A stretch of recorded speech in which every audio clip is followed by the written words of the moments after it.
Selanjutnya kita akan masuk ke dalam pembahasan mengenai service trend. Penawaran Telco 2.0 didasari oleh teori model bisnis telekomunikasi two-side atau dua pihak, di mana terdapat pelanggan upstream dan downstream. Pelanggan upstream terdiri atas perusahaan atau merchant yang ingin menggapai pasar mereka, yaitu para pelanggan downstream. Berikut adalah arsitektur Telco 2.0.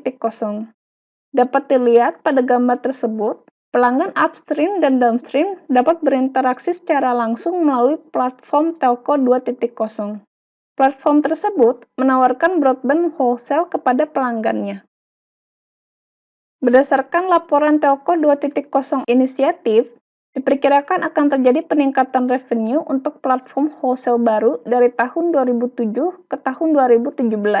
Platform wholesale baru tersebut memberikan layanan fixed access, mobile access, TV, data service di luar SMS dan MMS, voice, dan messaging.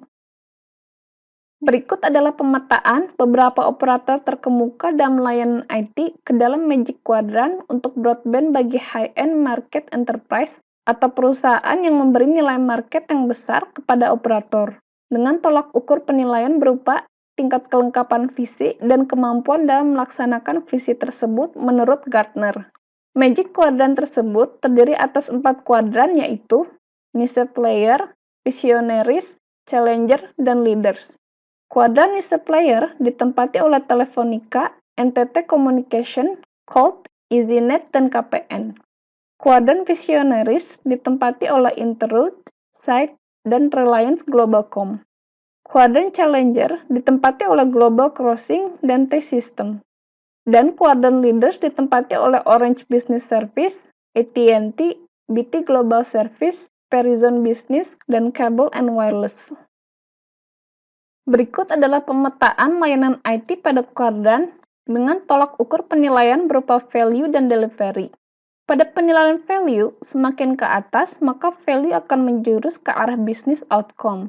Sedangkan semakin ke bawah, maka value akan lebih menjurus kepada efisiensi IT, yaitu peningkatan layanan bagi konsumen. Umumnya, value yang menjurus pada efisiensi IT tidak memberikan outcome yang besar bagi perusahaan.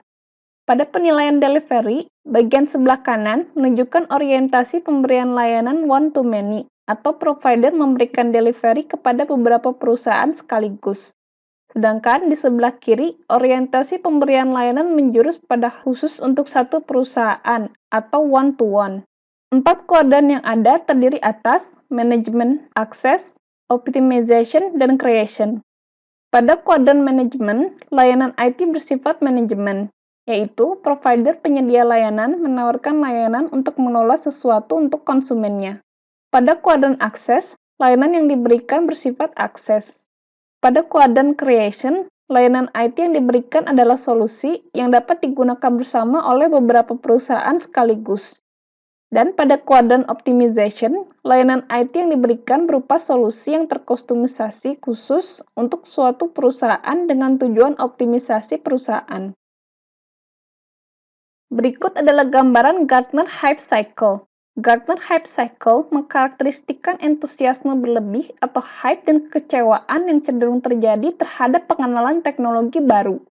Grafik tersebut membagi daur hidup suatu produk baru menjadi 5, yaitu teknologi trigger, peak of inflated expectation, truth of disillusionment, slope of enlightenment, dan plateau of productivity.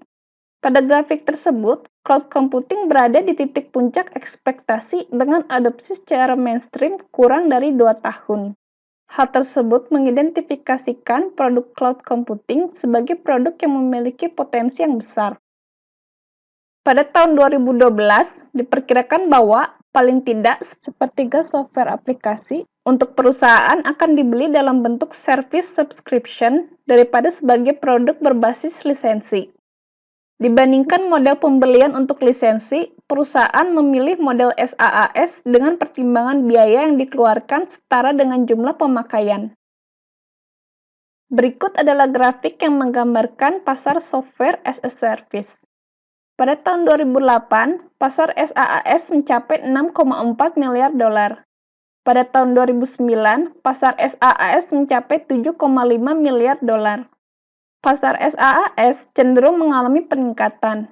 Pada tahun 2013, diperkirakan pasar SaaS akan mencapai 14 miliar dolar. Berikut adalah rincian dari pasar SaaS pada tahun 2008 dan tahun 2009. Beberapa hal yang menjadi alasan utama kepuasan pelanggan untuk layanan broadband diantaranya, layanan customer service yang baik dengan bobot 32%, koneksi cepat dengan bobot 33%, kenyamanan atau kemudahan dalam pembayaran dan pengaksesan dengan bobot 26%, gangguan minimal dalam layanan dengan bobot 20%, dan harga terjangkau dengan bobot 5%.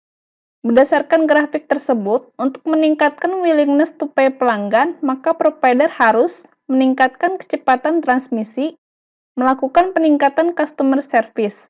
Hal ini dilakukan karena pelanggan menginginkan dukungan layanan customer service yang baik. Misalnya, jaminan layanan perbaikan dalam 4 jam, maka 53 pelanggan akan membayar $21 untuk perbaikan.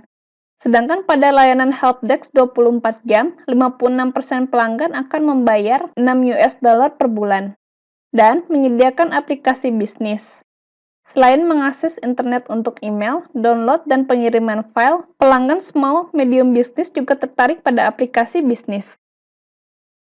Top aplikasi bisnis dalam small medium business diantaranya internet calls dengan bobot 58%, firewall dengan bobot 50%, online storage dengan bobot 34%, web-based surveillance dengan bobot 22%, web-based business service dengan bobot 22%, web hosting dengan bobot 19%, web 2.0 tools dengan bobot 19%, web project management tools dengan bobot 11%, IPVPN dengan bobot 4%.